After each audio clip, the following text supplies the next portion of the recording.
La plupart des gens achètent des noix depuis des années sans se rendre compte que certains de ces arbres peuvent vivre en pot. Il s'agit d'un échec caché du système de connaissances sur le jardinage domestique qui vous coûte de l'argent chaque mois. Les pistaches, les amandes et les macadamias poussent sur des arbres contrôlables en terrasse. L'un de ces arbres semble complètement impossible jusqu'à ce que vous en voyiez la preuve. Un autre a failli disparaître de l'histoire américaine avant de faire un retour surprenant. Le troisième nécessite des partenaires mâles et femelles pour la pollinisation, ce qui ajoute une intrigue biologique. L'arbre final résout le problème classique du noyer que les jardiniers amateurs détestent. Certaines déclarations contenues dans ce document semblent fausses jusqu'à ce que les preuves soient révélées. Du plus improbable au plus brillant, 7 arbres dont personne ne parle. Après cela, vous ne regarderez plus le rayon noyer du magasin avec les mêmes yeux.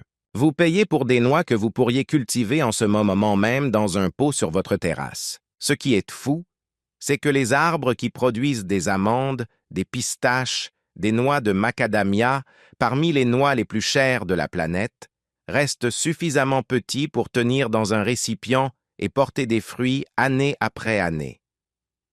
Les noix sont parmi les cultures les plus chères dans le rayon des produits car elles combinent de longs cycles de croissance, une récolte spécialisée et une manipulation après récolte.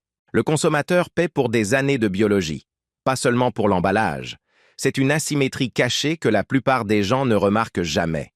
Un rapide coup d'œil dans les rayons haut de gamme de pistaches, de macadamia et de noix de pécan dans n'importe quel supermarché révélera des prix qui vous feront penser à la production maison. Pendant ce temps, la création d'un jardin en conteneur ne nécessite qu'une mise de fonds initiale, puis rien. Absolument rien d'autre que des soins de base et de la patience. Le dernier arbre de cette liste aborde les 2 principales raisons pour lesquelles les gens évitent les noix à la maison. Taille des arbres et guerre chimique contre les plantes voisines. Cela crée un écart de curiosité spécifique au lieu d'une promesse générale à époustoufler. Le numéro 7 est la noix de pécan. Avant de penser à fermer cette vidéo, oui, des noix de pécan dans un contenant. Écoutez, car c'est là que l'esprit de la plupart des gens explose. Le pacanier standard est énorme. Nous parlons de 80, voire de 100 pieds de haut dans la nature. Cependant, la plupart des jardiniers ne savent pas qu'il existe des variétés naines et semi-naines de noix de pécan, telles que Pawnee, Cheyenne et Elliott. Ces variétés peuvent être cultivées de manière agressive dans des conteneurs et maintenues à une fraction de leur taille naturelle avec une taille appropriée des racines et une limitation du pot. Confiner le récipient ralentit intentionnellement la croissance végétative et redirige l'énergie de la plante vers la production reproductive. Les noix de pécan résistent au froid et aiment la chaleur. Ils prospèrent dans les zones USDA 6 à 9, certaines variétés entrant dans la zone 5 avec protection. Vous avez besoin d'un conteneur profond, et c'est essentiel, pas seulement d'un conteneur large. Les noix de pécan développent une racine pivotante profonde, alors choisissez un pot d'au moins 24 pouces de profondeur et d'environ 25 à 30 gallons de volume. Utilisez un mélange de limon à drainage rapide avec un peu de compost ajouté et ne laissez jamais le sol sécher complètement pendant la croissance active. Les noix de pécan ne sont pas auto-fertiles. Elles sont pollinisées par le vent et se divisent en 2 types. Le premier type, qui libère du pollen avant que les fleurs femelles ne deviennent réceptives, et le second type, qui fait le contraire. Vous en avez besoin d'un de chaque type pour une pollinisation appropriée et une récolte réelle. Ce phénomène est appelé protandrie et protogynie en termes scientifiques, mais signifie en langage simple que les arbres du premier type libèrent du pollen avant que les fleurs femelles ne soient prêtes. Les arbres de type 2 font le contraire et un mauvais timing peut réduire la qualité de la pollinisation. Si vous cultivez des noix de pécan en pot, prévoyez 2 pots, 2 variétés différentes. Pawnee est du deuxième type. Combinez-le avec un Cheyenne du premier type et le système fonctionne.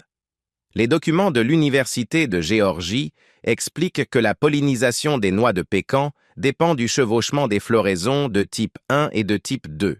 En termes de timing, dans un conteneur contenant une variété naine greffée, vous pouvez raisonnablement vous attendre à recevoir les premières noix dans 4 à 6 ans. En plein soleil, Pendant un minimum de 8 heures non négociables, les packanes en pot bien gérés peuvent produire une récolte incroyable. L'intérieur des coques de noix de pécan fraîches contient des tanins naturels qui agissent comme un agent antifongique doux lorsqu'ils sont utilisés comme paillis autour d'autres plantes en pot. Ne jetez pas ces coquilles, hachez-les et étalez-les à la surface de la terre des autres pots. Le numéro 6 est le châtaignier chinois. C'est peut-être le noyer le plus sous-estimé de cette liste, et la raison réside dans l'une des plus grandes tragédies environnementales de l'histoire américaine. La brûlure du châtaignier a été découverte pour la première fois en 1944 aux eaux du Bronx. Au milieu du XXe siècle, plus de 4 milliards de châtaigniers américains étaient morts de la maladie. Des forêts entières sont devenues des cimetières de troncs d'arbres morts et des écosystèmes dépendants des châtaigneraies se sont effondrés. Le châtaignier d'Amérique a pratiquement disparu en tant qu'espèce forestière. Le châtaignier de Chine est naturellement résistant à la brûlure car les espèces de châtaigniers asiatiques ont coévolué avec l'agent pathogène pendant des milliers d'années. Cette résilience est transmise à la progéniture, vous donnant dès le départ un arbre avec une longévité intégrée. Zone USDA 4A9. Il s'agit d'une gamme incroyable de résistance au froid pour un producteur de noix, l'un des arbres à noix les plus tolérants au froid de la liste. Les châtaignes chinoises peuvent résister à des conditions hivernales très froides en dormance totale et tolèrent tout aussi bien la chaleur estivale. La taille du conteneur est de 15 à 20 gallons pour commencer, bien que 25 gallons soient idéaux pour un arbre mature. Le sol doit être bien drainé et légèrement acide, avec un pH compris entre 5,5 et 6,5 étant le point idéal selon les directives du Missouri Extension. Techniquement, les châtaignes chinoises ne sont pas complètement auto-fertiles. Vous avez besoin de 2 arbres différents pour une bonne pollinisation et une récolte solide, même s'ils produiront parfois plusieurs noix avec un seul arbre. Pas fiable ni abondant, alors cultivez-en 2 dans des conteneurs séparés. Attendez-vous à votre première vraie récolte dans 3 à 5 ans sur un arbre greffé. Les noix elles-mêmes sont incroyablement polyvalentes. Elles peuvent être frites, moulues en farine, bouillies ou ajoutées au plat. C'est une source légitime d'aliments riches en glucides, qui a été complètement ignorée par les jardiniers occidentaux. En Asie et dans certaines régions d'Europe, la farine de châtaigne est un aliment de base depuis des siècles. Voici un chiffre que vous devez entendre. Les châtaignes sont la seule noix vraiment maigre, avec environ 1 gramme de graisse par once contre 14 grammes pour les amandes. Pour ceux qui surveillent leur alimentation, les châtaignes se situent dans une catégorie nutritionnelle complètement différente. Les données de l'USDA confirment que les châtaignes sont inhabituellement faibles en gras par rapport aux noix culinaires courantes. Cela en fait une source unique de calories parmi les noix. Les bavures de châtaignier et ses coques épineuses sont absolument chargées de tanins et peuvent être bouillies dans l'eau pour créer une teinture de bois naturelle et douce. Les anciens maîtres l'utilisent depuis des siècles, et dans le jardin, les meules séchées constituent une excellente barrière physique pour repousser les limaces autour des plantes en pot. Le numéro 5, ce sont les amandes. Les amandes sont génétiquement un fruit à noyau, sérieusement. Elles sont plus étroitement liées aux pêches et aux cerises qu'aux noix ou aux packanes. Ce seul fait change tout dans la façon dont vous en prenez soin, car lorsque vous vous en rendez compte, vous commencez à le traiter davantage comme un péché. Les zones USDA 7 à 9 sont standards, mais certaines variétés repoussent considérablement les limites. All-in-One et Garden Prince sont 2 variétés d'amandes naines autofertiles, et le mot autofertile est ici énorme. Presque toutes les autres variétés d'amandiers nécessitent un arbre pollinisateur distinct. Le Garden Prince reste particulièrement naturellement compact, atteignant 6 à 8 pieds sans taille agressive, ce qui le rend pratiquement conçu pour la culture en pot. La taille du récipient est de 15 à 20 gallons. Le plein soleil est indispensable, les amandes ne fructifieront pas à l'ombre. Le drainage est absolument essentiel car les amandes sont extrêmement sensibles à la pourriture des racines.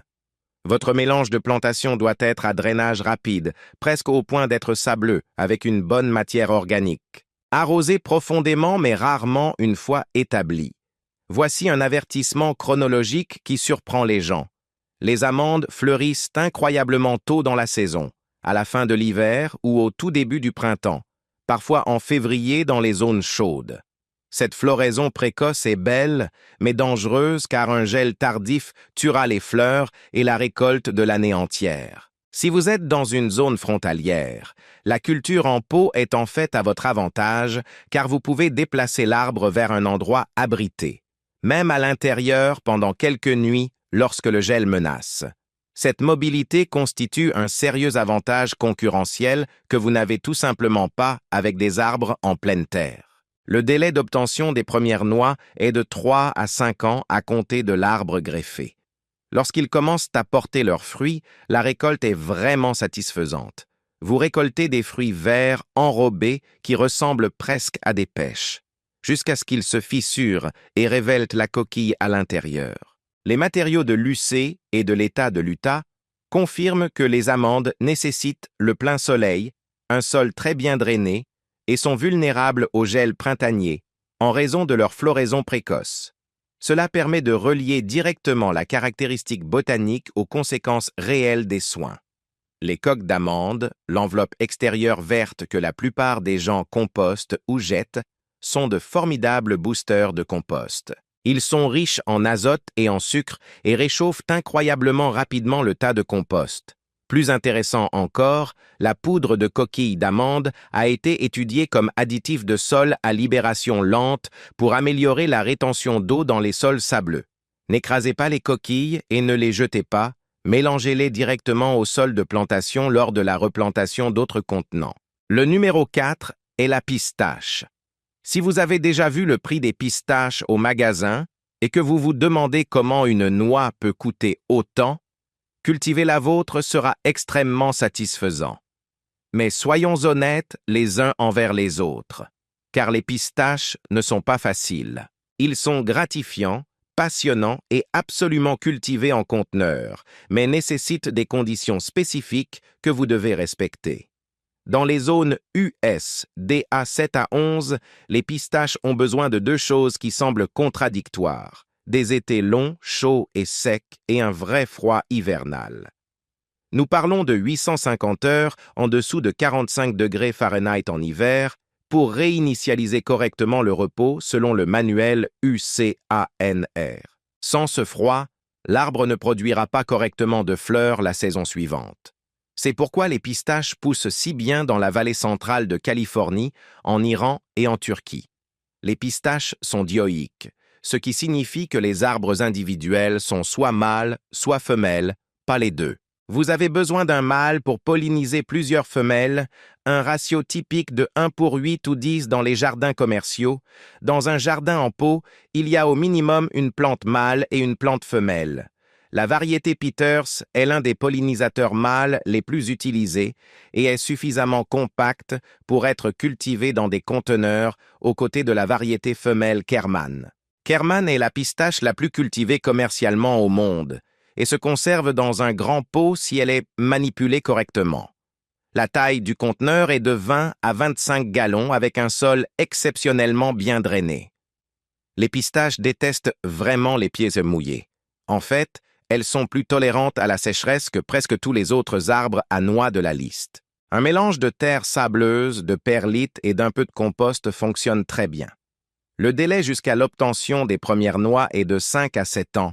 C'est un long jeu. Mais une fois qu'ils commencent à produire, ils produisent pendant des décennies. Les pistachiers commerciaux sont souvent productifs pendant plus de 100 ans, ce qui fait de la patience initiale un investissement dans une production à vie. Voici quelque chose d'excitant sur la récolte des pistaches dont la plupart des gens n'ont jamais entendu parler. Les coquilles de pistaches mûries naturellement se fissurent d'elles-mêmes lorsqu'elles sont encore sur l'arbre. Cette division se produit parce que la graine à l'intérieur se dilate à mesure qu'elle mûrit et écarte littéralement la coquille. C'est ce qu'on appelle le fendage, et c'est un signal naturel que la noix est prête. Les pistaches mises au rebut dans le commerce, non concassées, ne sont pas nécessairement immatures ou mauvaises. Parfois, la pistache ne se fend pas car il s'agit d'un mannequin sans noyau développé. Mais parfois, sa coque est simplement très épaisse, et vous pouvez la forcer à se fissurer et à se vérifier. Ne les jetez pas automatiquement, testez-les d'abord. Un mauvais hiver et l'arbre se réveille confus, car un froid insuffisant provoque une floraison retardée ou inégale du pistache. Numéro 3. Noisette. Le noisetier, également appelé noisette, est peut-être l'arbre à noix le plus adapté aux débutants de cette liste. Je dis cela en toute confiance car ils sont rapides, robustes, productifs et restent gérables dans un conteneur avec un effort presque embarrassant. Les zones USDA 4 à 9 constituent une plage ridicule de résistance au froid pour un producteur de noix. Le noisetier peut résister à des températures aussi basses que -20 degrés Fahrenheit avec la bonne variété. Les hybrides de noisetiers américains et européens tels que Jefferson et Yamhill sont développés spécifiquement pour la résistance à la brûlure orientale du noisetier. Les documents de l'État de l'Oregon identifient Jefferson et Yamhill comme les principales variétés associées à la résistance à la brûlure orientale du noisetier. Cela transforme la section d'une vague suggestion destinée aux débutants en un point de départ concret soutenu par l'histoire de l'élevage. La taille du conteneur est de 15 à 20 gallons pour commencer, bien que vous souhaitiez augmenter la taille à mesure que l'arbre grandit. Les noisetiers ont naturellement plusieurs tiges, ressemblent à des buissons et, dans un récipient, cette croissance les maintient compacts et touffus. Le noisetier standard est pollinisé par le vent et nécessite un pollinisateur croisé, une deuxième noisette génétiquement différente à proximité pour fixer correctement les noix. Le noisetier libère du pollen de longs chatons pendant à la fin de l'hiver, parfois en janvier ou en février. Ces chatons sont l'une des premières sources de pollen disponibles pour les abeilles et les pollinisateurs actifs en hiver, lorsque rien d'autre dans le jardin ne fleurit. Non seulement vous cultivez votre propre nourriture, mais vous soutenez activement les populations locales de pollinisateurs pendant la période la plus difficile de l'année. Le délai jusqu'à l'obtention des premières noix est de 3 à 4 ans à partir de la variété nommée, parfois même plus rapidement. Lorsque ces noix commencent à émerger, des grappes de noisettes en forme de papier pendent littéralement aux tiges. C'est l'une des choses les plus satisfaisantes d'un jardin en pot. Hazel devrait être le moment où le rythme ralentit un peu et où les visuels deviennent plus saisonniers et atmosphériques. Les chatons de fin d'hiver créent une belle image et offrent au spectateur une récompense morale en plus de sa récompense culinaire. Les feuilles de noisetier, surtout celles séchées, contiennent des composés aromatiques qui agissent comme répulsifs naturels contre les insectes. Broyez les feuilles de noisetier séchées et mélangez-les à la terre végétale des plantes en pot adjacente ou utilisez-les comme couche de paillis. Vous remarquerez une réduction significative des moucherons fongiques et de certaines larves de ravageurs du sol. Il s'agit d'une vieille pratique populaire européenne avec une véritable chimie fonctionnelle, des composés similaires à ceux que l'on trouve dans certains insectifuges commerciaux. Le numéro 2 est la macadamia. Vous savez déjà que les noix de macadamia sont les noix les plus chères au monde commercialement. Les prix peuvent atteindre 30 $ la livre pour des noix de macadamia de qualité dans les magasins de détail. La raison est simple, ils sont extrêmement difficiles à produire à grande échelle. Ils ont des exigences climatiques très particulières et leur coquille est l'un des matériaux naturels les plus durs du règne végétal. Il faut 300 livres de pression par pouce carré pour se fissurer. C'est sauvage. C'est légitimement sauvage. Zone USD à 9 à 11, la macadamia est un arbre tropical et subtropical originaire du Queensland, en Australie, et ne tolère pas bien le gel. En dessous de 25 degrés Fahrenheit, vous risquez de graves dommages. C'est là que la culture en conteneur devient votre meilleur ami. Si vous êtes en zone 8 ou même en zone chaude 7 avec un microclimat protégé, vous pouvez cultiver cet arbre en pot. Gardez à l'extérieur pendant les saisons chaudes et rentrez à l'intérieur ou dans une serre lorsque les températures baissent. La taille du conteneur est de 20 à 25 gallons et l'arbre dans le conteneur reste beaucoup plus compact que son homologue hors sol. Dans la nature, il peut atteindre 30 ou 40 pieds. Dans un pot, une macadamia bien gérée restera souvent sous 10 pieds. Les variétés comme Beaumont et Keith sont compactes et productives. Beaumont étant particulièrement connu pour sa fructification abondante et son calendrier de production relativement précoce. Le délai de production des noix d'un arbre greffé est de 2 à 5 ans. Celui d'une graine de 7 à 10 ans, achetez toujours des graines greffées. Le sol doit être riche, bien drainé et légèrement acide. Les macadamias sont sensibles à la toxicité du phosphore, alors allez-y doucement avec un engrais riche en phosphore. Un engrais formulé spécifiquement pour les plantes Protea ou conçu pour les plantes indigènes australiennes est idéal. Pollinisation. Les macadamias sont techniquement autofertiles, mais produisent nettement mieux avec la pollinisation croisée. Si vous pouvez mettre 2 variétés différentes dans des conteneurs, vos rendements seront nettement plus élevés. Les documents de l'industrie du Queensland montrent également qu'un excès de phosphore peut réduire les rendements. Bonus, et c'est essentiel, si vous avez des animaux de compagnie, les noix de macadamia sont toxiques pour les chiens. Même de petites quantités peuvent provoquer des vomissements, une faiblesse, une hypothermie et des symptômes neurologiques chez le chien. Ce n'est pas une légère sensibilité, c'est une véritable toxicité. L'ASPCA confirme la toxicité de la macadamia chez les chiens, notamment une faiblesse, des vomissements, des tremblements et un principe toxique inconnu. Gardez les contenants en hauteur ou dans des endroits que votre chien ne peut pas atteindre, surtout pendant la récolte. Le composé toxique exact n'a pas encore été entièrement identifié par la science. Premièrement, le petit arbre à noix que vous devriez cultiver dans un récipient dont la plupart des jardiniers n'ont jamais entendu parler. Le numéro 1 est la noix du cœur. Si vous n'avez jamais entendu parler de la noix de cœur, c'est parce qu'elle se cache à la vue de tous depuis des décennies. Complètement ombragé par ses parents plus célèbres, le noyer noir et le noyer anglais ou persan. C'est une tragédie car la noix de cœur est à bien des égards supérieure aux 2 pour le jardinier amateur. Le noyer cœur est une variété japonaise de noyer. Le nom vient de la forme de la coquille, qui est littéralement en forme de cœur. Pas métaphoriquement, pas conventionnellement décrit comme étant en forme de cœur. Honnêtement, clairement et reconnaissable en forme de cœur. Lorsque vous en verrez un, vous comprendrez immédiatement pourquoi on l'appelle ainsi. Zone US DA5 à 9, résistante au froid, tolérante à la chaleur et adaptable à un large éventail de conditions de sol. La taille du récipient est de 20 à 25 gallons avec un pot profond, ce qui est important car, comme les noix de pécan, les noix veulent pousser des racines profondes.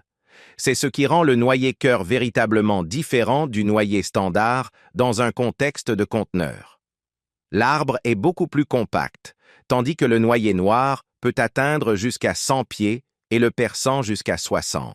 Les noix de cœur dans un environnement de conteneur contrôlé peuvent être maintenues à une hauteur de 8 à 15 pieds avec une taille appropriée. Il répond bien à cette gestion, c'est un véritable noyer adapté au conteneur, ce que les noyers standards ne sont tout simplement pas. Autofertile, oui, bien que la pollinisation croisée augmente les rendements, comme pour la plupart des noyers. Le délai d'obtention des premières noix est de 4 à 6 ans à compter de l'arbre greffé. Lorsque vous obtiendrez votre première récolte, c'est ce qui vous surprendra absolument. Les coquilles de noix en forme de cœur sont visiblement faciles à casser. Ils se fissurent proprement et le noyau, qui a une saveur plus douce et plus sucrée que celle de la noix noire, en ressort pratiquement intact. Quiconque a eu du mal avec les noix noires sait à quel point il s'agit d'une avancée majeure. L'État de l'Utah décrit la noix de cœur japonaise comme une noix de taille moyenne utile dans les petits chantiers qui supportent une échelle de charpente plus petite. Penn State confirme que les noix produisent de la juglone et que les noix noires sont les plus connues pour leurs problèmes de juglone. Voici le facteur juglone que tout producteur de noix devrait connaître.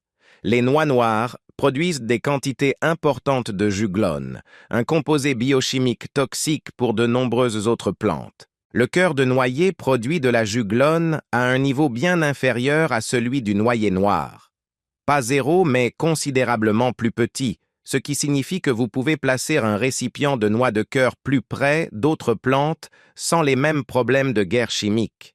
Cela seul en fait un choix beaucoup plus pratique pour un jardin sur terrasse ou sur balcon. Les feuilles de noyer, une fois séchées et broyées, ont toujours été utilisées comme parasiticides naturels dans la production de bétail et de volailles. Les tanins et les composés de juglone en faible concentration ont des propriétés antiparasitaires documentées dans les pratiques agricoles traditionnelles. Pour le jardinier amateur en pot, l'application pratique est la suivante. Le paillis de feuilles de noyer séchées est incroyablement efficace contre les nématodes du sol et les moucherons fongiques. Mélangez une fine couche de feuilles séchées écrasées dans la couche supérieure du sol tous les quelques mois. Vous venez de recevoir 7 arbres à noix dont la plupart des jardiniers ignorent qu'ils peuvent être cultivés en conteneurs. Du défi bivarié aux racines profondes de la noix de pécan à la puissance maigre et résistante à la pourriture du châtaignier chinois. De l'amande auto-fertile à floraison précoce à la pistache incroyablement patiente et incroyablement gratifiante, en passant par le noisetier résistant au froid et favorable aux pollinisateurs, en passant par le luxe tropical de la macadamia. Et enfin, le noyer le plus sous-estimé dans le monde du jardinage en pot. Chacun de ces arbres peut produire de véritables noix récoltables sur votre balcon, terrasse, cour ou toit. Vous n'avez pas besoin d'un jardin, vous avez juste besoin de la bonne information, du bon contenant et de la patience pour laisser les arbres faire ce pourquoi ils ont été conçus. Les courses à l'épicerie deviennent de plus en plus chères chaque année. Votre jardin de noix de pécan en pot devient de plus en plus productif à chaque saison qui passe, transformant un investissement initial en décennies de production domestique. Ce sont des mathématiques qui jouent en votre faveur et non contre vous. Triez les arbres en catégories dont le spectateur peut se souvenir. Arbre de défi, arbre alimentaire principal, arbre pour débutants, arbre de luxe et arbre de génie caché. Cette catégorisation facilite le rappel et augmente les commentaires à mesure que les téléspectateurs discutent de leurs favoris. Si vous n'êtes pas encore abonné à cette chaîne, écoutez, nous publions constamment du contenu sur la culture d'aliments en pot que la plupart des chaînes de jardinage n'abordent pas. Cultures compactes et riches en calories, base de conteneurs oubliés et arbres de terrasse remplaçant les allées des magasins. Si vous partez sans vous abonner, vous sauterez la vidéo suivante et celle d'après et vous achèterez des sacs d'amandes pour 8 $, pendant que votre voisin, inscrit, récolte sur sa terrasse. Ne soyez pas ce voisin qui a raté la révolution du jardinage en pot alors qu'elle se déroulait sous ses yeux. Abonnez-vous et rendez-vous dans la prochaine vidéo sur 7 arbres fruitiers supérieurs aux baies en contenant d'épicerie.